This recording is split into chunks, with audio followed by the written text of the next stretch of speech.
ಇಲ್ಲಿವರೆಗೂ ನಾವು ಪರಿಸರ ಅಧ್ಯಯನದ ಭಾಗವೊಂದು ಪೂರ್ಣಗೊಂಡಿದ್ದು 4ನೇ ತರಗತಿಯ ಭಾಗ 2 ಪರಿಸರ ಅಧ್ಯಯನವನ್ನು ಇಂದಿನಿಂದ ಶುರು ಮಾಡೋಣ. ನಮ್ಮ ದೇಹದಲ್ಲಿ 206 ಮೂಳೆಗಳು, 600ಕ್ಕೂ ಹೆಚ್ಚು ಕೀಲುಗಳಿವೆ. ಸಣ್ಣ ಕರುಳು 21 ಅಡಿ ಉದ್ದವಿದ್ದರೆ ಸುರುಳಿಯಾಕಾರದಲ್ಲಿದೆ. 1 ನಿಮಿಷಕ್ಕೆ 70ರಿಂದ 72 ಸಲ ಹೃದಯ ಬಡಿತವಾಗುತ್ತಿದ್ದು, ದಿನಕ್ಕೆ 1 ಲಕ್ಷ ಹೃದಯವು ತನ್ನಷ್ಟಕ್ಕೆ ತಾನೇ ಬಡಿದುಕೊಳ್ಳುತ್ತದೆ. ಶ್ವಾಸಕೋಶದಲ್ಲಿ ಸುಮಾರು 3 ಲೀಟರಷ್ಟು ಗಾಳಿ ತುಂಬಬಹುದು. ದೇಹದಲ್ಲಿ ಸುಮಾರು 5.5 ಲೀಟರ್ನಷ್ಟು ರಕ್ತವಿರುತ್ತದೆ. ಬೆಂಗಳೂರಿನಲ್ಲಿ ಬಸ್ ದಿನವನ್ನು ಆಚರಿಸಲಾಗುತ್ತದೆ. ಹಾಗಾದರೆ ಪ್ರತಿ ವರ್ಷ ಜನವರಿ ತಿಂಗಳಲ್ಲಿ ರಸ್ತೆ ಸುರಕ್ಷತಾ ಸಪ್ತಾಹವನ್ನು ಆಚರಿಸಲಾಗುತ್ತದೆ.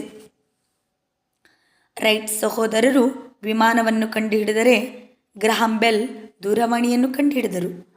ಚಾರ್ಲ್ಸ್ ಬ್ಯಾಬೇಜ್ ರವರು ಗಣಕಯಂತ್ರವನ್ನು ಕಂಡುಹಿಡಿದು, ಮಾರ್ಕೋನಿಯವರು ರೇಡಿಯೋವನ್ನು ಕಂಡುಹಿಡಿದರು. ಜಾನ್ ಬಯಾರ್ಡ್ ದೂರದರ್ಶನ ಅಂದರೆ ಟಿವಿಯನ್ನು ಕಂಡುಹಿಡಿದವರು. 1853ರಲ್ಲಿ ಪ್ರಪ್ರಥಮ ಬಾರಿಗೆ ಭಾರತದಲ್ಲಿ ರೈಲೊಂದು ಮುಂಬಯಿಯಿಂದ ಥಾಣಾದವರೆಗೆ ಸುಮಾರು 34 ಕಿಲೋಮೀಟರ್ ದೂರ ಚಲಿಸಿತ್ತು. ಒಂಟೆಯನ್ನು ಮರುಭೂಮಿಯ ಹಡಗು ಎಂದೇ ಕರೆಯಲಾಗುತ್ತದೆ. ಸಮುದ್ರದ ಆಳದಲ್ಲಿ ಸಂಚರಿಸುವ ಹಡಗುಗಳಿಗೆ ಸಬ್ಮೇರಿನ್ ಎನ್ನುವರು. ಪ್ರತಿನಿತ್ಯ ಬರುವಂಥ ಪತ್ರಿಕೆಗಳನ್ನು ದೈನಿಕ, 7 ದಿನಕ್ಕೊಮ್ಮೆ ಬರುವಂತಹ ಪತ್ರಿಕೆಗಳನ್ನು ವಾರಪತ್ರಿಕೆ, 15 ದಿನಕ್ಕೊಮ್ಮೆ ಬರುವಂತಹ ಪತ್ರಿಕೆಗಳನ್ನು ಪಾಕ್ಷಿಕೆ, ತಿಂಗಳಿಗೊಮ್ಮೆ ಬರುವಂತಹ ಪತ್ರಿಕೆಗಳನ್ನು ಮಾಸಪತ್ರಿಕೆಗಳೆಂದು ಕರೆಯಲಾಗುತ್ತದೆ. ಸಾರಿಗೆ ಬಳಸಲಾದಂಥ ಮೊಟ್ಟ ಮೊದಲ ಪ್ರಾಣಿ ಯಾವುದೆಂದರೆ ನಾಯಿ. ಪ್ರಪಂಚದ ಕೆಲವು ರೈಲುಗಳು ಗಂಟೆಗೆ ಸುಮಾರು 350 ಕಿಲೋಮೀಟರ್ಗೂ ಹೆಚ್ಚು ವೇಗಗಳಲ್ಲಿ ಚಲಿಸುತ್ತವೆ. ಇವುಗಳಲ್ಲಿ ಪ್ರಯಾಣಿಸಿದರೆ ಬೆಂಗಳೂರಿನಿಂದ ಹುಬ್ಬಳ್ಳಿಗೆ ಕೇವಲ 1 ಗಂಟೆಯಲ್ಲಿ ತಲುಪಬಹುದಾಗಿದೆ. ಧಾರವಾಡದಿಂದ 25 ಕಿಲೋಮೀಟರ್ ದೂರದಲ್ಲಿರುವಂಥ ಲೋಕೂರು ಎಂಬ ಗ್ರಾಮದಲ್ಲಿ 7 ತಲೆಮಾರುಗಳಿಂದ ಜನರು ಒಂದೇ ಕುಟುಂಬದಲ್ಲಿ ವಾಸಿಸುತ್ತಿದ್ದಾರೆ. ಇಂದು ಈ ದೊಡ್ಡ ಕುಟುಂಬದ ಸದಸ್ಯರ ಸಂಖ್ಯೆ 180. ಎಂ ಕೈಗಾರಿಕಾ ಕುಟುಂಬ ಎಂದೇ ಗುರುತಿಸಲ್ಪಡುವಂತಹ ಕೃಷ್ಣಮೂರ್ತಿಯವರ ಕುಟುಂಬದಲ್ಲಿ ಸುಮಾರು 40 ಜನ ವಾಸಿಸುತ್ತಿದ್ದು, ಇವರು ವಾಸಿಸುವ ಸ್ಥಳ ಬೆಂಗಳೂರಾಗಿದೆ. ಜೈನ ಮತದವರು ಗಡ್ಡೆ ಗೆಣಸುಗಳನ್ನು ಆಹಾರಕ್ಕಾಗಿ ಬಳಸುವುದಿಲ್ಲ. ಡಿ.ವಿ.ಜಿಯವರ ಮಗ ಬಿ.ಎಲ್. ಸ್ವಾಮಿಯವರು ಅಥವಾ ಬಿ.ಜಿ.ಎಲ್. ಸ್ವಾಮಿಯವರು ಪ್ರಖ್ಯಾತ ಸಸ್ಯಶಾಸ್ತ್ರಜ್ಞರಾಗಿದ್ದು, ಇವರು ಬರೆದಂತಹ ಗ್ರಂಥವು ಹಸಿರು ಹೊನ್ನು ಸಸ್ಯ ವಿಜ್ಞಾನದ ವಿದ್ಯಾರ್ಥಿಗಳಿಗೆ ಅತ್ಯಮೂಲ್ಯವಾಗಿದೆ.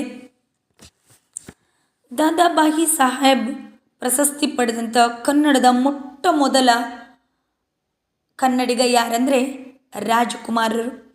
ಡಾಕ್ಟರ್ ರಾಜ್ಕುಮಾರ್ 1955ರಲ್ಲಿ ಸರ್ ಎಂ ವಿಶ್ವೇಶ್ವರಯ್ಯನವರಿಗೆ ಭಾರತ ದೇಶವು ಭಾರತ ರತ್ನ ಪ್ರಶಸ್ತಿಯನ್ನು ನೀಡಿ ಗೌರವಿಸಿದೆ. ನಿರ್ದಿಷ್ಟ ಭೌಗೋಳಿಕ ಮೇರೆಗಿರುವಂಥ ಒಂದು ಆಡಳಿತಕ್ಕೆ ಒಳಪಟ್ಟಂತಹ ಪ್ರದೇಶವನ್ನು ದೇಶ ಎನ್ನುವರು. ಒಂದೇ ಇತಿಹಾಸ, ಸಂಸ್ಕೃತಿ, ಆಶೋತ್ತರಗಳುಳ್ಳ ಹಾಗೂ ತಾವು ಒಂದೇ ಎಂಬ ಭಾವನೆಯಿಂದ ಬದುಕುವ ಜನತೆಯನ್ನು ಒಳಗೊಂಡ ದೇಶವೇ ರಾಷ್ಟ್ರ. ಪರಂಪರೆಯಿಂದ ಬಂದ ಸಾಂಸ್ಕೃತಿಕ ಐಕ್ಯತೆಯನ್ನುಂಟು ಮಾಡುವ ಹಬ್ಬಗಳನ್ನು ನಾಡ ಹಬ್ಬಗಳೆನ್ನುವರು. ಪ್ರಕಾಶ ಪಡುಕೋಣೆ ರಾಷ್ಟ್ರೀಯ ಚಾಂಪಿಯನ್ಶಿಪ್ ಗೆದ್ದ ಅತ್ಯಂತ ಕಿರಿಯ ವಯಸ್ಸಿನ ಬ್ಯಾಡ್ಮಿಂಟನ್ ಆಟಗಾರ. ಖೋ ಆಟದಲ್ಲಿ ರಾಣಿ ಲಕ್ಷ್ಮಿ ಪ್ರಶಸ್ತಿ ಪಡೆದ ಕರ್ನಾಟಕದ ಮೊದಲ ಮಹಿಳೆ ಉಷಾ ಅನಂತರಾವ್ ಮನ್. 1981ರಲ್ಲಿ ಬೆಂಗಳೂರಿನಲ್ಲಿ ನಡೆಯುತ್ತಿದ್ದಂಥ ವೀನಿಸ್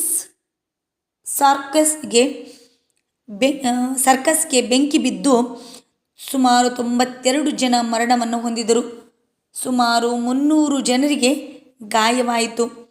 ಲಿಬರ್ಟಿ ಪ್ರತಿಮೆ ಅಮೆರಿಕದಲ್ಲಿದ್ದು ಸುಮಾರು 3,50,000 kg ತಾಮ್ರವನ್ನು ಉಪಯೋಗಿಸಿ ಮಾಡಲಾಗಿದೆ. ಈ ಪ್ರತಿಮೆಯನ್ನು 2014ರಲ್ಲಿ ಆಂಧ್ರ ಮತ್ತು ತೆಲಂಗಾಣ ಎಂಬ ಹೊಸ ರಾಜ್ಯಗಳಾಗಿ ಉದಯಿಸಲ್ಪಟ್ಟವು. 2019ರಲ್ಲಿ ಜಮ್ಮು ಕಾಶ್ಮೀರ ರಾಜ್ಯವನ್ನು ಜಮ್ಮು ಮತ್ತು ಕಾಶ್ಮೀರ ಹಾಗೂ ಲಡಾಖ್ ಕೇಂದ್ರಾಡಳಿತ ಪ್ರದೇಶಗಳನ್ನಾಗಿ ಮಾಡಲಾಯಿತು. 1902ರಲ್ಲಿ ಮಂಡ್ಯ ಜಿಲ್ಲೆಯ ಶಿವನಸಮುದ್ರದಲ್ಲಿ ಏಷ್ಯಾ ಖಂಡದಲ್ಲೇ ಪ್ರಥಮ ಜಲವಿದ್ಯುತ್ ಯೋಜನೆಯನ್ನು ಜಾರಿಗೊಳಿಸಲಾಯಿತು. ಪಶ್ಚಿಮ ತೀರದಲ್ಲಿರುವ ಸೆಂಟ್ ಮೇರಿಸ್ ದ್ವೀಪ ಅಥವಾ ತೊನ್ಸೆಪಾರ್ ಅಷ್ಟಭುಜಾಕೃತಿಯ ಸ್ತಂಭ ಮಾದರಿಯ ಶಿಲಾರಚನೆಯಿಂದ ಕೂಡಿದೆ.